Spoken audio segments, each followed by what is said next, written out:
All right, it looks like we're back with the live stream now. Um, and maybe Alex, do you want to introduce this section? Yeah, absolutely. All right, thanks everybody. Welcome back. And there's a request in the chat from Jackie that presenters, if you're able, if you would add in parentheses after your name,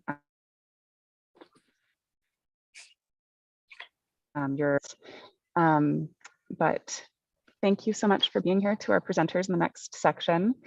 As we talked about before, you went into breakout rooms, panelists.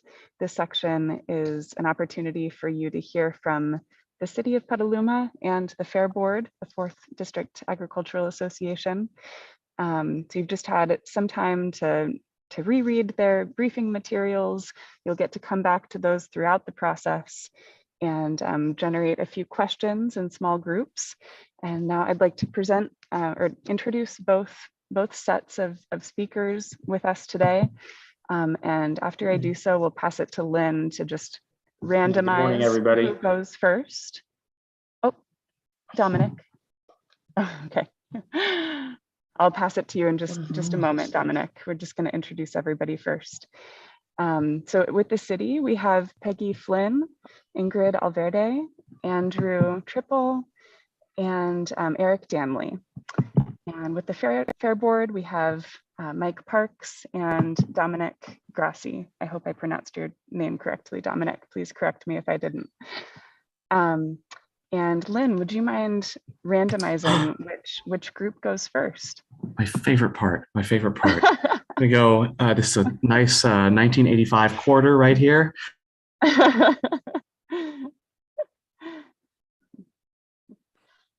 Heads and city on tails. All right, here we go. Hold on. That was a very poor flip. Let me do that again.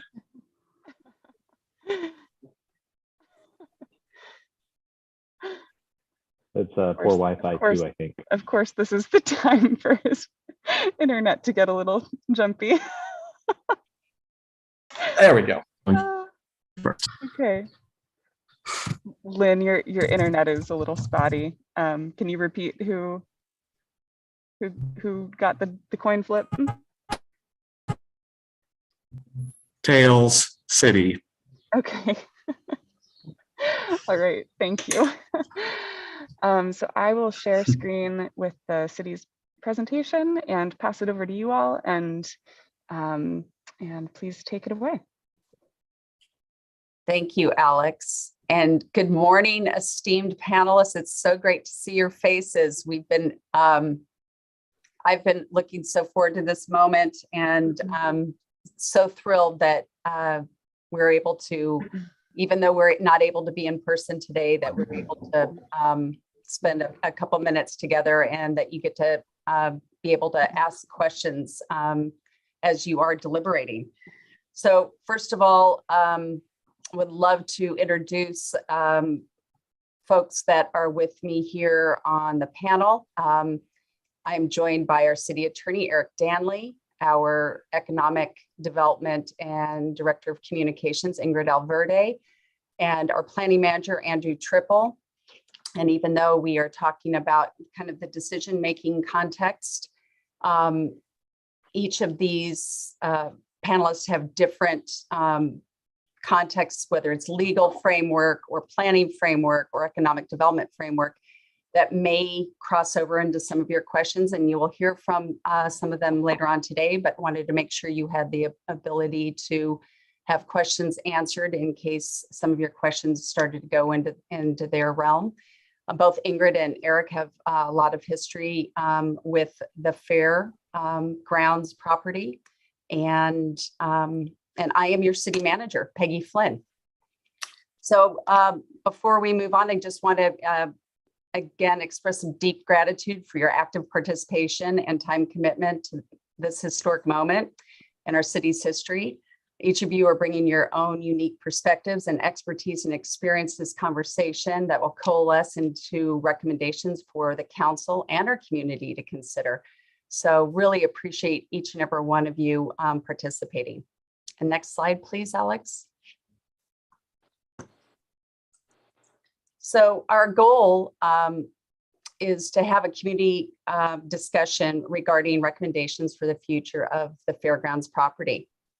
And that comes, that crosses over your desired experiences, activities, resources, places to meet the needs. So placemaking to meet the needs of our community and the community that comes to visit us.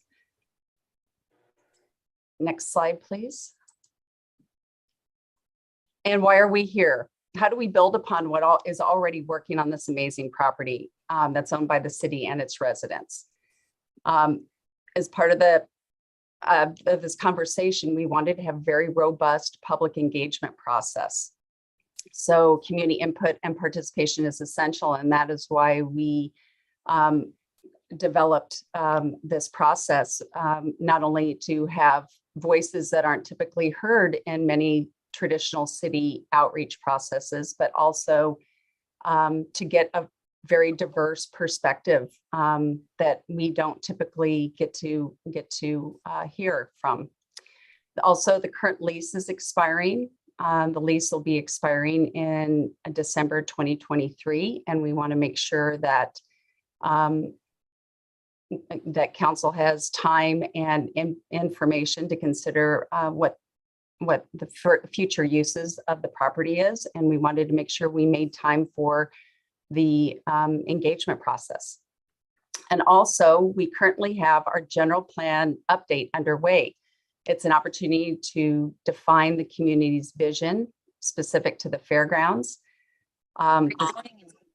This property is centrally located, and it's an asset to our community. It serves many different purposes, and it's city-owned, so there's a great opportunity for you and the rest of our community to shape the future of the fairgrounds. Next slide, please. And this is an amazing time in our city's history. We really don't have the constraints we had even a couple years ago. With the passage of Measure U, the property now doesn't have the pressure of generating revenue. We can look at the property without that financial constraint. Again, I mentioned that we are in the midst of our general plan update. And regardless of current zoning, we can look at a variety of land uses and zoning framework to meet the needs of our community. And we have no legal constraints on the property. Next slide, please. So part of our community outreach and input process was to ensure that this process is transparent. For many years, conversations between the city and the Fair Board were not public. And when I came on board, we wanted to make sure that that changed, that our community was able to weigh in on this essential property, city-owned property. And so transparency in this process was key, and hearing from as many different perspectives was essential. And so in addition to the panel deliberation, we also are doing a very robust engagement process that includes our community updates, mailers. We're going to have, we opened a survey that's already received probably over 1,100 responses. We just kicked off our digital storyboard to highlight the experiences and the history people have with the fairgrounds. And just FYI, you can find that at Petaluma Fairgroundsstories.com. It's also on the city's website at cityofpetaluma.org. So we've kicked that off, and we'll also have a community workshop later this summer, end of July or August. And so just that culmination of all that feedback, and then we will be bringing that back to council this fall, which takes me to that next slide. Thank you, Alex. I'm not used to not driving. So July 11th is the date that you will be presenting to the council your recommendations and your reports. Right now, we're in the midst of receiving community-wide input. So your recommendations will also be in addition to what we've heard from the general public. And then we're looking at an October council workshop where the fair can present, the panel can be there presenting all the information, all the studies that we have underway on the property, just on the ground studies, the historic resources, building condition report. All those things will be coming to council for a more holistic conversation. And I think with that, let's go ahead and exit out of this, and I'm just going to open it up to the panel for questions. Great. Thank you, Peggy. And panelists, this is, I forgot to mention, a little bit different. So we'll have presentation, Q&A, and then the other presentation and Q&A rather than a joint Q&A session like we've done for others. So panelists, feel free to use that raise hand function like we've practiced, and I'll call on you in order. If there's empty space, I might ask just anyone to take themselves off mute. If you need any help using the raise hand, chat us, call us, we'll figure it out with you. So I see a lineup here. Mary is first. Hi, good morning. In reading the binder, I came across the legal piece of the park bond that was passed in 1910, that the property needs to remain to the public, open to the public, not developed with special interests. I heard you, Peggy, say that there's no legal constraint on that slide. So I'm curious what that means, no legal constraint. Does that mean that we can take special interest and develop it into more housing in another strip mall, or does that mean we can build it for public use? Mary, that's a great question. And I want to clarify that, there is, the beauty of having a publicly owned property is that there is no special interest that the city is considering for all the right reasons. So Eric, that's why I have Eric here, because he probably can give you a little bit more background on that bond. Eric, you want to weigh in? Sure. Thanks,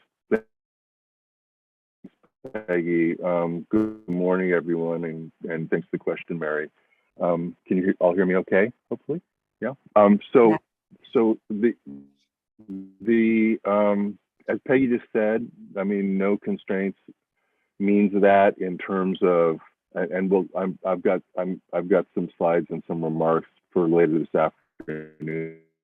Well, we'll go into this a little more deeply, but there's not uses that are prohibited or that are required in terms of the title documents, the chain of title for the property, in terms of the circumstances under which it was acquired, in terms of the law that applies to the property. And so that means that council's options are open in terms of what they choose to do with it. I'm going to add to that, though, that there are laws, in terms of the city's existing general plan and zoning and future general plan and zoning, the surplus property law. There's all kinds of different laws that would apply and need to be complied with if the council decides to develop some part of or some parts of the property in a certain way. So that's not to say that there's not a whole body of law out there that affects those decisions, but at a higher level, more broadly speaking, it's not like we have constraints in the title or those kinds of issues. And as I said, I'll be addressing that a little bit more in detail later this afternoon. So thanks. Thanks, Eric. All right, let's go next to Jared. All right. So if my question is, if the panel makes a decision that the Fair Board needs to extend the lease or whatever to the Fair Board. What's to keep the city from, I mean, listening to that, but if the city already kind of sounds like they have a plan, what's to say that they're not going to just do what they want to do anyway? Well, Jared, good question. I'm going to clarify the city doesn't have a plan, and that's why the slide with the no constraints, we don't have a plan. We want to make sure that we build upon what works on that property, but we want to hear from the panel. We want to hear from our community. That property serves so many different communities and so many different purposes. And I think it's really crucial that we hear from everyone about, what is that? How can we let that property realize its full potential? And maybe it is, but the panel is an important part of that deliberative process to provide that information to council, because you're actually getting to really drill down in the details, which is very different from traditional outreach, right? You typically go to a workshop and you get to spend maybe a half an hour, maybe an hour, and all of you are spending multiple hours drilling down into it. So I think the panel recommendations will be very essential, for the council to consider when they're looking at the whole picture of what's next for the Fairgrounds. All right. Did I answer your question? Yes, thank you. Okay.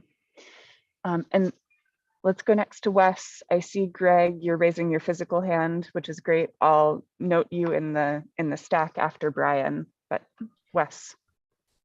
Okay, hi. This is a question either for Peggy or Eric, and it may come up later with some of the things that Eric said, but in the what is a general plan and how does it impact the fairgrounds? It says that a required part of every general plan is a housing element, and that the state can basically fine the city if it doesn't consider that. But then at the end of that bullet point, it says that the city is not considering housing. How does that work? I mean, throughout the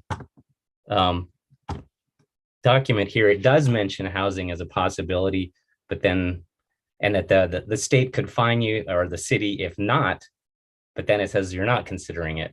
So does that mean that it's a possibility, or it's not something at all that the city wants to do with the property? Well, there's a lot of questions, great questions, Wes. Land use gets complicated, and that's why we also have Andrew Triple. Andrew, I don't see your little box, but I know you're here. You may want to talk a little bit how the general plan, the housing element works. But Wes, just for clarification, the state would only fine us if we don't have a housing element in place. And as part of our housing element, the fairgrounds is not being considered for housing. And we have a lot of sites in our city, and so Peggy, we're going through that process now. And actually, sorry to interrupt you, Peggy. about, would you mind just giving a quick pause for our interpreters? Sorry. Sure.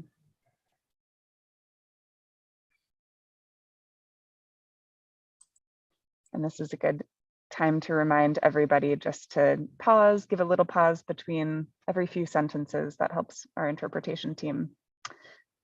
Okay. Go ahead. Thank you.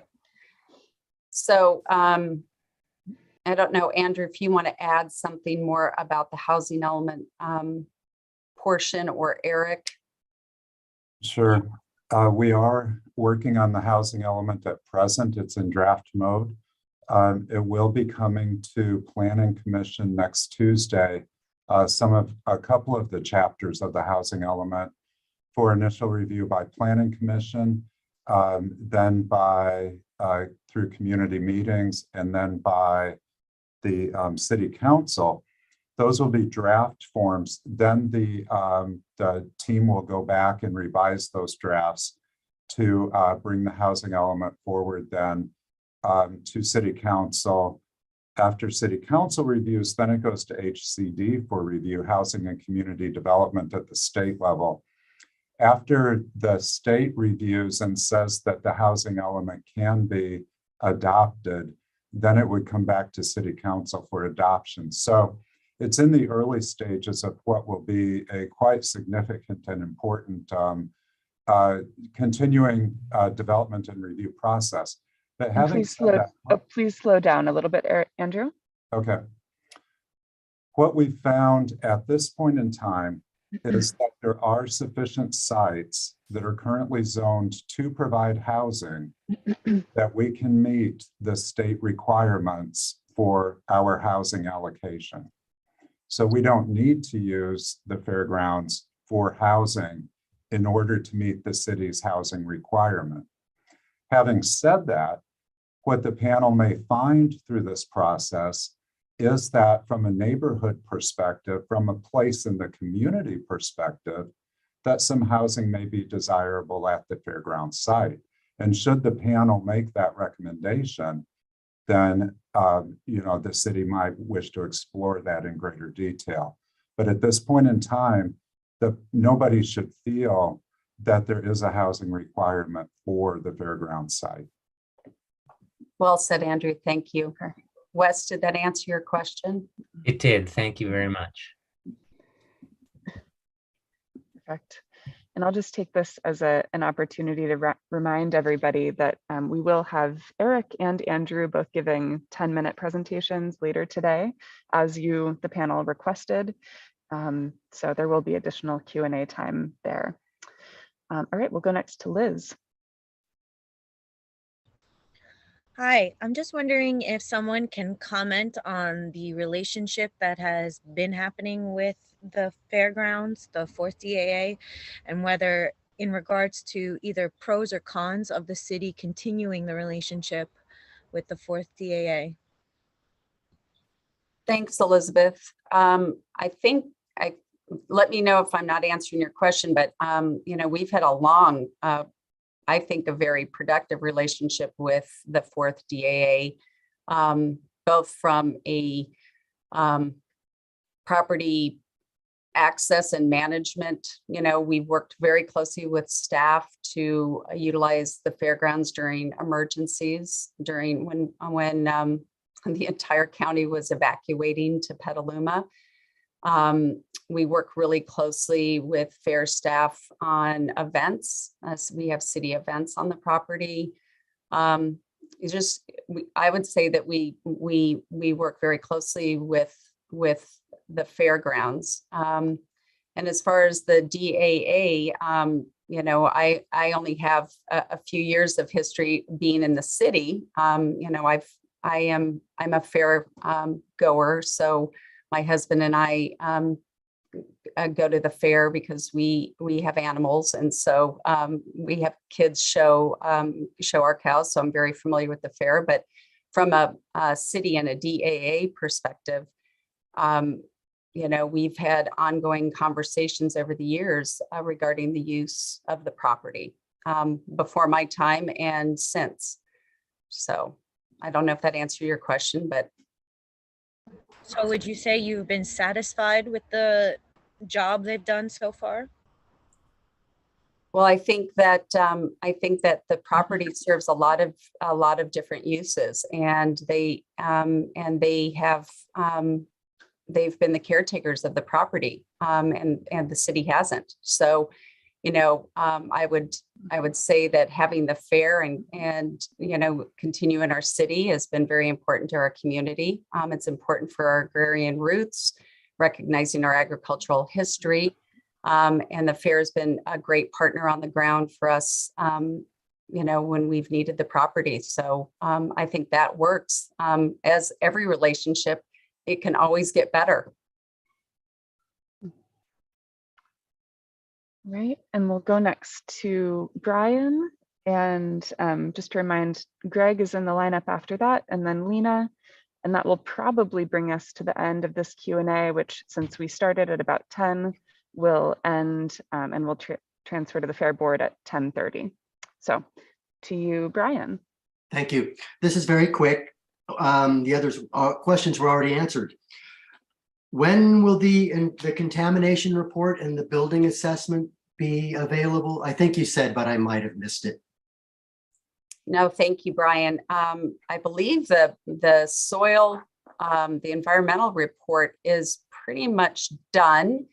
And both the building condition and the historic resources, and Andrew, I don't know if you know, but I'm hoping that those two can be at least finalized and sent out to the panel in the next couple of weeks.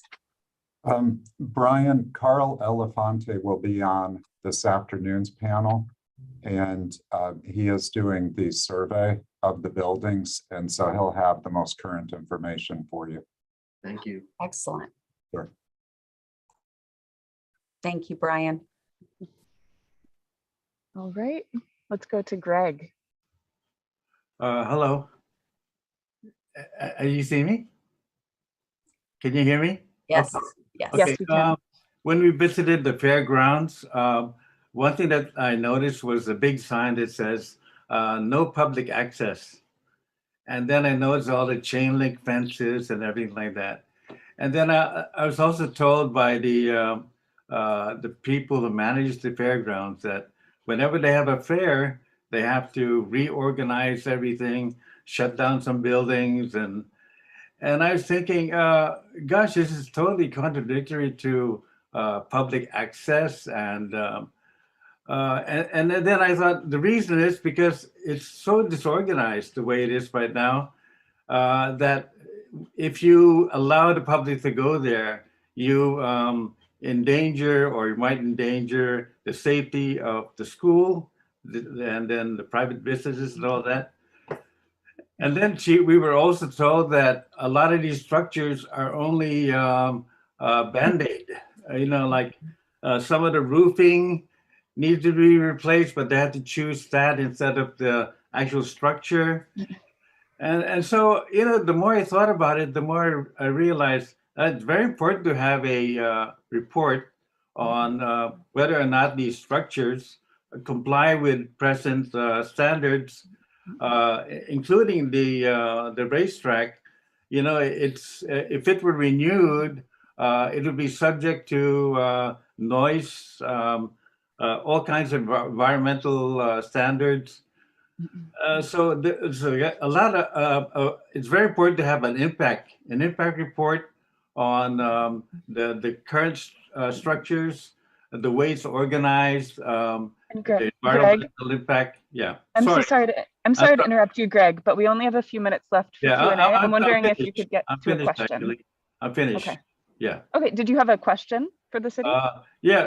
The thing is, if the DHA owns the lease, whatever, if they didn't have the lease, if it weren't renewed, would it transfer back to the city? Would the city take charge of the way it's structured and run and everything like that? Yes, Greg, if the lease isn't renewed, it reverts back to the city and as oversight and managed by the city. Okay, thank you. Thank you. And we have just a couple more minutes, and I see one other hand, so we'll go to Trisha and then wrap up this section. Thanks, Alex. My question would be, I'm under the impression that the Fair Board has reached out to the city numerous times over the past maybe 15 years with different plans that they've developed as to what they could see the fairgrounds be and how they could improve it. And the city hasn't really been very responsive to the fairground or the Fair Board reaching out to them in regards to all of this, really the lease, the future of the fairgrounds and all of those things. What has caused the city to not have that open communication with the Fair Board regarding the future of the fairgrounds until now? Well, Trisha, I can't speak to what has happened in the past because I've only been here for a little over 3 years. But I can say that, this is a new day I did mention early on in my presentation some of the, some of the current opportunities that we have, whether it's the general plan update, the lease is coming to an end. And this is just a time for, our community just has not had the opportunity to weigh in. Those conversations have always been not open to the public. So this was our opportunity, both from a general plan standpoint, from the lease expiration date coming upon us, and the sublessees that are on the Fairgrounds property, that we felt that was time to have this conversation and make sure that it was transparent and that our community could weigh in on it. And I don't know if I answered all of your question, but let me know. Yeah, I'm just, I think that's fine. Oh, and sorry to cut you off. We are at exactly 10:30. So I'd ask if there are any follow-up questions to that, Trisha, or any, I see your hand raised, Eric G. Just go ahead and hold those, and you'll have some more time with city staff later today. So hopefully you can bring those back for the Q&A at that point. But now we want to turn it over to Mike Parks from the Fair Board. Mike, I think you should have screen share privileges. Let's just make sure. And I will go ahead and pass it to you for your 10 minutes. I forgot to mention when the city presented, but I think it's obvious. Lynn is holding up a countdown clock on his screen. So just feel free to reference that. And if you make it to your 10 minutes, then we'll just kindly, as always, ask you to wrap up that sentence and move on to Q&A. And we'll have until 11 o'clock for this full section. So over to you, Mike. Okay, can you see my screen? We cannot. Do you see the share screen button down in the bottom toolbar of your Zoom screen? I did click that. Okay. And then you should be able to choose a window to share. And I did.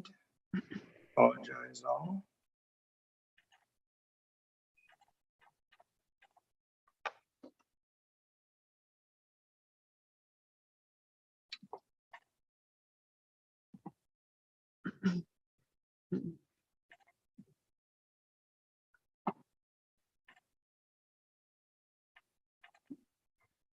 How about now? There we go. Perfect. And now. Yep. All right, excellent. Thank you very much. And I appreciate the opportunity to speak with this panel, especially with the city present. I appreciate the process that has been installed to help develop the future uses of the fairgrounds, keeping in mind the existing benefits that the property serves the community. My name is Mike Parks. I am a board member for the 4th DAA, District Agricultural Association, which is responsible for managing the fairgrounds. And we are the lessees for the property, with the city of Petaluma being the landlord. A little bit about the DAA. We have our 9 governor appointed local board members. These are non-paid positions. It's quite a process to become a board member and requires a variety of interviews, letters of recommendation. You need to have background qualification in what you do professionally, as well as your connections with the community and how you work with the community. Each board member represents a specific aspect, and sometimes it correlates with their jobs, but other times it can be through education and outreach. Backgrounds on the board include banking, education, finance, production agriculture, local business owners, and agricultural advocacy. And most are from multi-generational families from Marin and Sonoma County. 2 reside in Cotati, 1 resides in Sonoma, 1 resides in rural Sonoma County, 2 reside in the city of Petaluma, 1 resides in Novato, and 2 reside in rural Marin County. What I have on the screen here is just a quick clip of the CDFA state designation for district agricultural associations. So you can see exactly what the requirements are of a district agricultural association as it's connected to the state. As I mentioned, we are a district. That district encompasses Marin and Sonoma counties. So while the property is located on City of Petaluma land, we are responsible for representing the entire district, serving the entire district, and highlighting the features, benefits, educational support of the entire district. The rest of the presentation, I'm going to pull right from this packet that you have all been given. This is our 10-page submission summarizing the situation as well as what goes on in the fairgrounds. I'm just going to pull out a few little snippets of it. For almost 90 years, it has been the Fair Board's financial responsibility to enhance and maintain this event center that has provided memories, fundraising opportunities, disaster support, and educational experiences to the residents of Petaluma throughout the year. All the improvements, utility services, the exhibit halls, the grandstands, the barns were built by the 4th DAA with state funding and monies earned. When the DAA took possession of the property in 1936, it was basically pastures and some small buildings and a dirt track. The contributions by the 4th DAA toward capital improvements and major repairs to the facility have been significant. In the last 10 years, which includes COVID, the fair has completed over $430,000 of projects, including roof replacements, upgrades to electrical services, replacement of sewer pump and lift stations, and the list goes on. The 4th DAA has paid its rent, and I use that in quotes, through facility upkeep, grounds management, and improvements.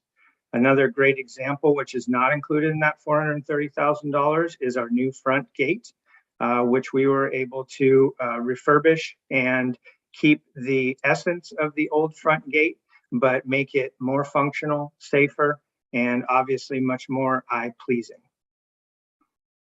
Why a state agency? Why is it the best interest of Petalumans for the fairgrounds property to continue being managed by the 4th DAA, a state agency? 21st century fairs continue the tradition of promoting agriculture, but they also have evolved into a community meeting place showing the talents and celebrating the diversity of its residents. By being a DAA, the Sonoma Marin Fair is part of a much larger industry that shares knowledge, resources, and statewide political power, features that are difficult, if not impossible, for the city of Petaluma or any small to mid-sized city to achieve on their own.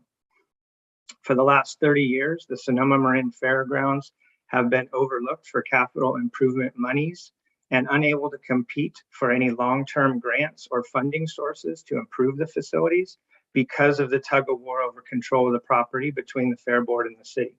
If the city were to grant the property to the DAA or agree to a 100-year lease, the improvement opportunities could be significant.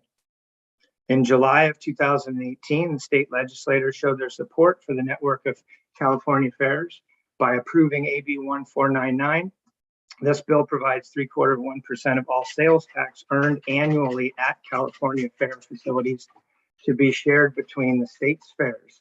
If this property continues to be the location of the Sonoma Marin Fair, under the management of the 4th DAA Board of Directors, there is escalating funding in perpetuity available for this facility. The 4th DAA staff and board, when confronted with natural disasters, work closely with the State of Emergency Services and the California Network of Fairs to distribute equipment and provide support for one another. Open space in the center of town. The 4th DAA's mission is to produce an annual fair to provide a community gathering place, and as demonstrated recently, to make the facility available to people and animals in need during a natural disaster. To accomplish their mission, the 4th DAA leaders need a facility that offers open, outdoor space. Unlike a municipality that will never be looked to be developed, the property into housing, box stores, or Hold What Sorry, Mike, just pause just a second for interpretation. Just a moment and Okay. stopping.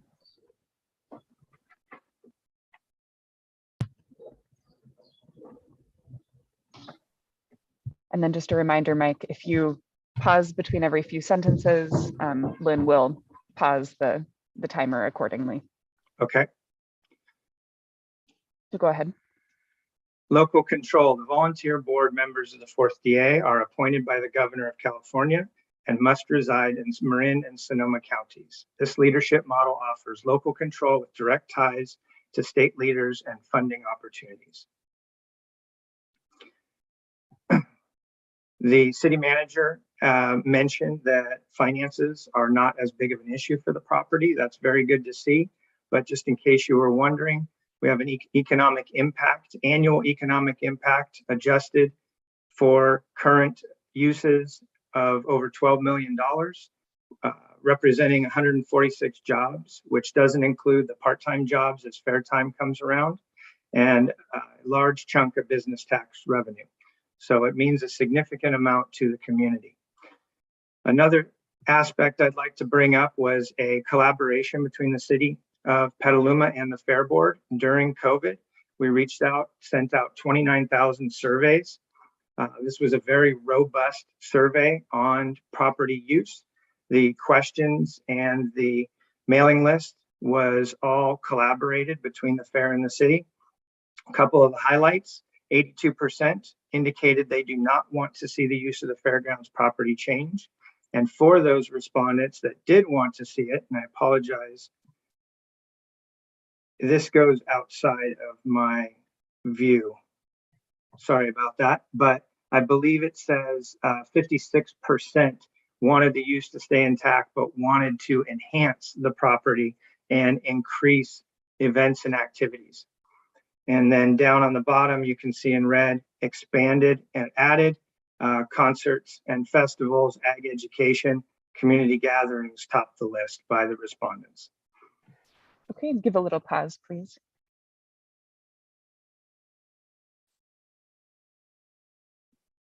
Okay. This picture represents what the community is looking for. This is a large concert during fair time.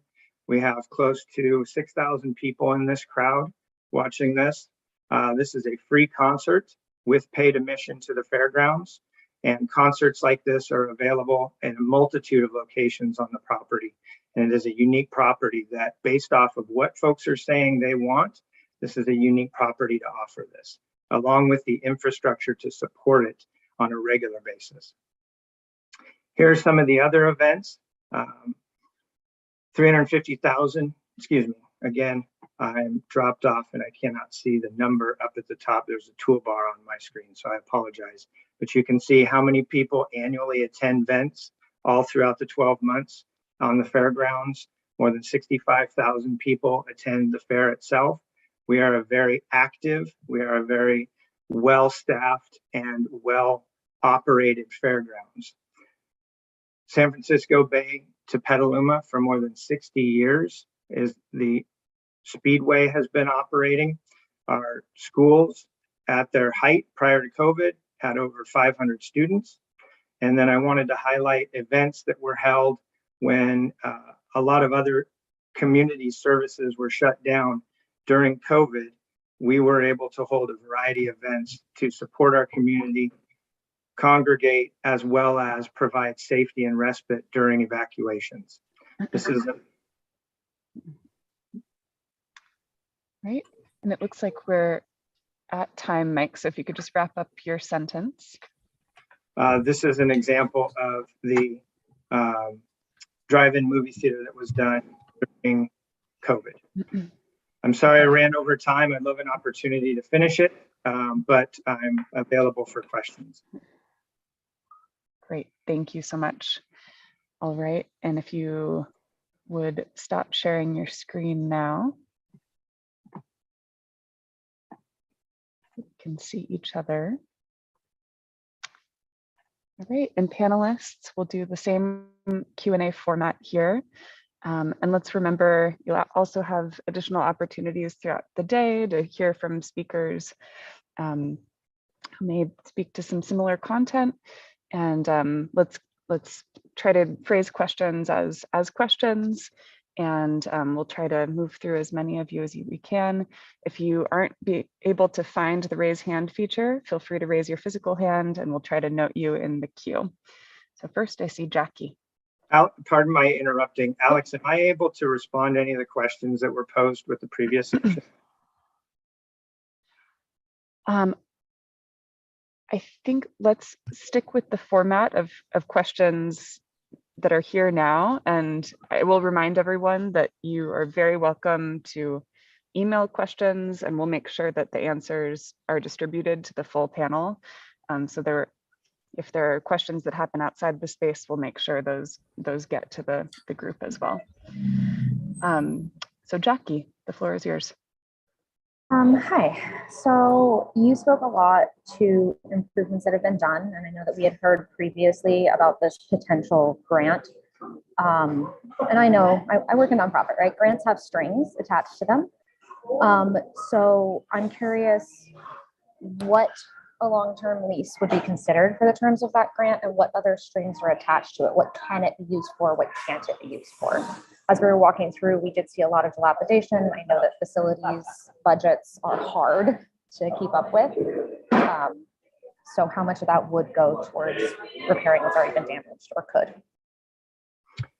Thank you for your question. Yes, as you mentioned, grants have specific needs. There are a variety of grants that have come through as potential for our property over the last 10 plus years that we have not been able to even take a look at. Currently, the grant that you are talking about is a $30 million grant by the state of California for disaster services. So all of the requirements by that grant would be attached to disaster services. They have requirements for our property, and in order to meet that grant, we have to be able to provide a space and a function for those funds that aligns with why the money was allocated. Just a quick follow-up on that. So theoretically, that could be included in updating facilities, because you need those facilities for disaster relief? 100%. When you take a look at the parts of the property that we use for disaster relief, which is actually every square inch of our property, especially if you include livestock evacuation. And this particular grant, I don't know exactly how it would touch livestock evacuation, but that would speak to what it would do back into the barn areas. But as far as the other buildings, you know, we're starting and taking a look at obviously safety, function, but air conditioning, heating, more robust bathrooms, being able to enter and exit safely, quarantine areas, so on and so forth, that everything that we do during a disaster can be enhanced. Thank you. And next we'll go to Jasmine. My question is related to kind of the decision-making process for how you decide what you think is appropriate for the spaces there and going into the future and currently. Like, for example, how did you guys decide that a Java hut was an appropriate use of space or appropriate business to locate on your space? Thank you for the question. As far as general use, you know, fairs, because they have a multitude of uses, and we discussed this a little bit. I had a variety of questions when we were on the property tour, which I wish was a lot longer for you folks. But as far as property uses, we have our tenants, but we also, our primary function, as I listed in my PowerPoint presentation, our primary function based off of by the state as being a DAA is to host a fair. It's also part of our lease that if we were to not host a fair for 5 years, we would forego our lease. So it is a requirement not only by the state, but also in our lease. And we need to have delicate relationships that allow us access in June, for the month of June, this month, coming up next week, starting on Wednesday. So all of our tenants, or the majority of them that are impacted, have vacated where they lease. And they operate off of basically a 7-month lease. Now, there are some fluctuations to that depending on how the individual tenant, subtenant impacts the grounds, but the majority of them give way to the fair and then we come back. There's also an understanding and written into some leases that we may need their property in times of an evacuation or a pandemic or whatever the community needs. There is verbiage written into leases that we may need to move, adjust, close, so on and so forth. And so all of our tenants. Can I interrupt you for a second? I just to rephrase my question because I'm not sure I'm getting. I don't think it's understood. How did you decide that? How did you decide to include Java Hut as a business on the fairground? I'm just wondering, like, what the decision-making process was there. Java Hut has been there for a while, and I have to apologize, but I don't remember the part. I was not around for the particulars specific to that tenant in that location. So I would need to do a little bit of research to find out exactly the thought process behind that. But I will do that, Jasmine, and I will have that sent back to Alex so your question can be answered. Perfect. Yeah, happy to pass that back to the panel. Okay. So I'm seeing several hands raised by folks who asked questions in the last round. So like usual, just to get more panelist voices in the room, I'm going to first move through people who haven't yet asked a question today. And then if time, we'll circle back, starting with you, Jared. So let's go next to Angelo. Hi there, Mike. In your presentation, you mentioned seeking a 100-year lease, which is a very long time and much can change during that time. Is there sort of a shorter lease that would be possible to seek out where a lot of improvements can occur instead of 100 years? Absolutely, and that's part of a negotiation if that's ever allowed to happen. We have been there for close to 100 years. By having that long-term security, this would be the same thing as if you were renting a building for a business or renting a home. The longer-term security allows us more access to funding. The larger the funding, the more long-term security that the funding is going to want. We've been on a variety of different lease durations over the last 100 years. Many of them have been around about 25 years. And those are fine, but the longer security that we have, the more we can lock in and be able to supply grander capabilities and effects for this community. So the longer the lease, the more we can do and the more available we are to funding. All right, thank you. And we'll go next to Eric G.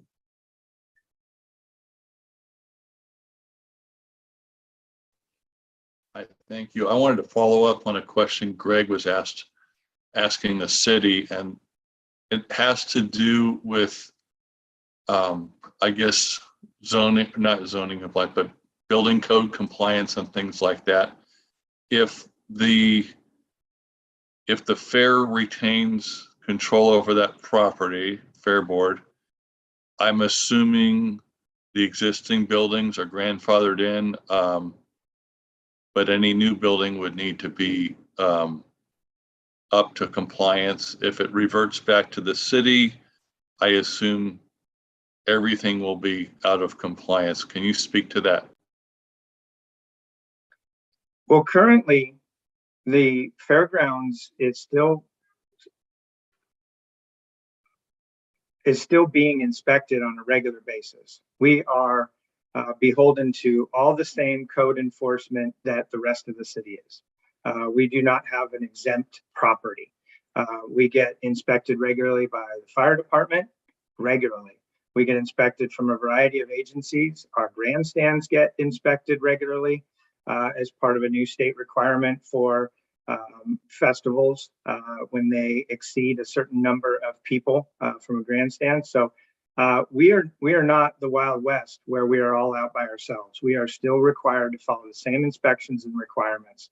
Absolutely, yes, there is a significant amount of deferred maintenance, and that directly goes back to over the last 10 years, not having an agreement on a lease extension and focusing in on the basic bones, safety, and function, but not really being able to invest in our buildings. We are fiduciaries for public funds, exactly the same as the City of Petaluma Council and so forth. So we are here to protect city funds as well. Excuse me, community funds as well. And it's our responsibility to make sure that we don't waste them. All right. Thank you. And we'll go next to and just note, Liz, since you asked a question last time, we'll circle back if there's time, but I see your hand. So go ahead and unmute.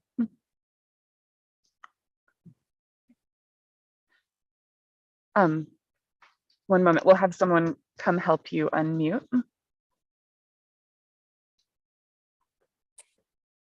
Okay. Good. All right. My question is regarding a long-term lease, which is 100 years, and then you have had this long-term lease for a long time, this organization. And when I took the tour of the fairgrounds, those buildings are run down, you know. I used to work in non-profit, you know, writing grants and everything like that, you know. Don't you have a grant writer on board to help you to restore the buildings? Because some of those buildings are just a sham, you know, and we have to be realistic. You know, you need to do something about it, because from what I heard from some of the people from the school, you guys don't take maintenance seriously. So that's my question, you know. Give you 100-year lease, and you're still going to run it with all those run-down buildings.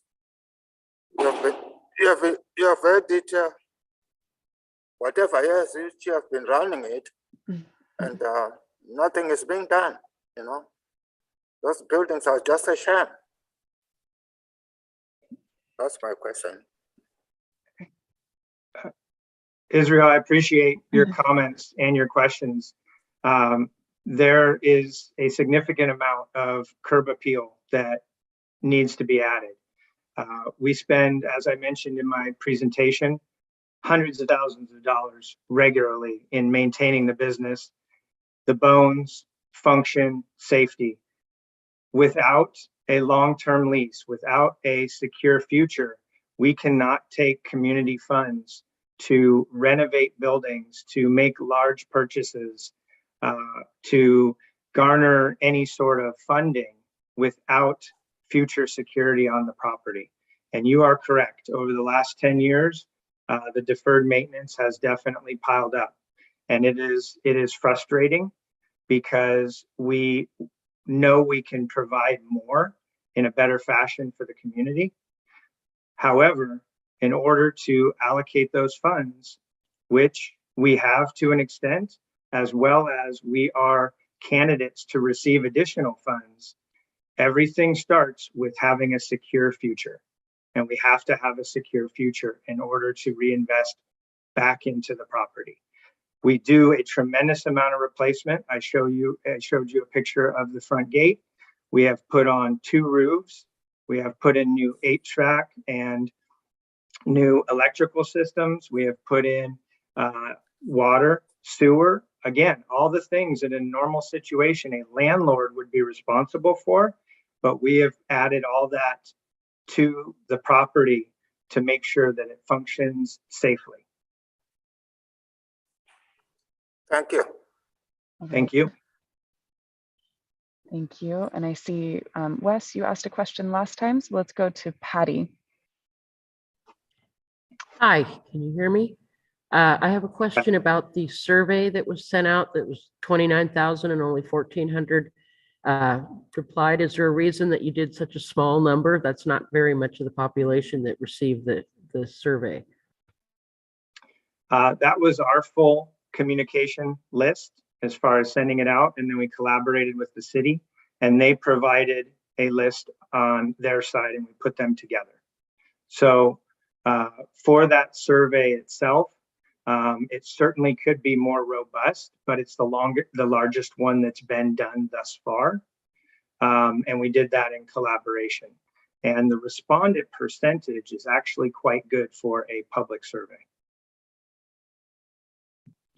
1,400 doesn't really sound like that much for the 30,000 that were sent out. But I consider that a very small And percentage. sorry, Patty, we'll just keep this to questions, so minimizing back and forth like we usually do, but thank you. And we'll go next to Tina. Yeah, Mike, I'm wondering if there's any particular things that we should pay attention to or note next week in attending the fair as fair attendees. Any, particular things about either the land or the fair itself that you would suggest? Thank you. Good question, Tina. Yeah, I really hope that everybody is able to take advantage of the opportunity to go to the fair at least one day next week. And the main things to pay attention to are, it looks much different and is going to look much different. A tremendous amount goes on between when we took our tour and when we're there for our show. Think of your own house. You've got guests coming in a couple days and they show up 2 days early. Your house doesn't look exactly the same for that party. So this is our main event. We focus in on timely curb appeal. We have vendors everywhere. We have every square inch of the property being utilized, whether it be for the main show or for infrastructure to support the main show. It takes a tremendous amount to host an event for 65,000 people. The second thing I want to point out, and what you should pay attention to, Tina, is take a look at the community that is present. Take a look at the children, the families, everybody that is there, what they are doing, and the look on their face. We have a fantastic local fair. It is very well priced. It is very family friendly, and we hear that over and over and over again. We get tremendous praise from our local community that attends that has physical disabilities, and repeatedly get praise from that community, and is being able to provide a very accessible, including all the way back into the barns, a very accessible event. And so take a look at not only what's going on the property and how it polishes up, take a look at where everybody comes from and the different folks participating, and then take a look at your community members' faces and how they're enjoying this event, especially post-COVID. Okay, great. Well, thank you. That brings us exactly to time. And I'm so sorry for the questions that we couldn't get to in this round, but please write them down, hold them for later. And if you haven't gotten your questions answered by other presenters this weekend, please, you can always feel free to give them to us. We'll relay them to the appropriate person and make sure that information ends up in your shared panelist materials. So thank you to all of our presenters for joining us. Panelists, feel free, we usually do a round of applause. Feel free to give an emoji, a round of applause emoji if you so choose. And panelists, we will be on break for 15 minutes and then start the next presenter section right at 11:15. And so please be back at your computers ready to go right then, and presenters, feel free to take off. And thank you all so much again for being here with us today. Alex, is Mike going to be available later? And Grace, sorry, let's Grace, could you stop the live stream? Oh, I